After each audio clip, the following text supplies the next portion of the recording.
నెల్లూరు జిల్లా అల్లూరు మండలం ఇసుకపల్లి బీచ్లో విషాదం నెలకొంది. సముద్రంలో స్నానం చేస్తూ 4 యువకులు గల్లంతయ్యారు. వారిలో ఒకరి మృతదేహం లభ్యమైంది. మరింత సమాచారం మా ప్రతినిధి రాజారావును అడిగి తెలుసుకుందాం. రాజారావు, చెప్పండి, ఇసుకపల్లి బీచ్లో యువకుల గల్లంతు ఘటనకు సంబంధించి వివరాలేంటి?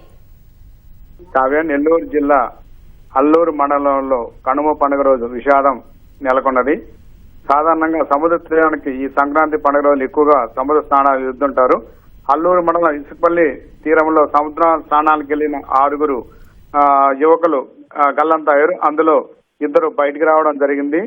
మరో మిగతా 4 కోసంగా గాలిస్తున్నారు. అయితే అందులో ఒక బాలిక, ఇంటర్మీడియట్ చదివే బాలిక మృతదేహంగా బయటికి రావడం జరిగింది. మిగతా 3 కోసంగా మెరైన్ అధికారులు బోట్ల ద్వారా వెతుకులాట ప్రారంభించారు. స్థానికంగా ఉన్న మత్స్యకారులు కూడా బోట్లు మొత్తం కూడా 7 బోట్లతో సముద్ర తీరం ప్రాంతంలో వెతుకులాడుతున్నారు. ఈ గల్లంతైన ఈ 6 కూడా వెళ్ళిన 6 మొత్తం వీరందరూ కూడా అల్లూరు పంచాయతీ ఎర్రగుంటకు చెందిన యువకులు. వీరందరూ కూడా ఇంటర్మీడియట్ 10th క్లాస్ చదివే యువకులుగా గుర్తించారు.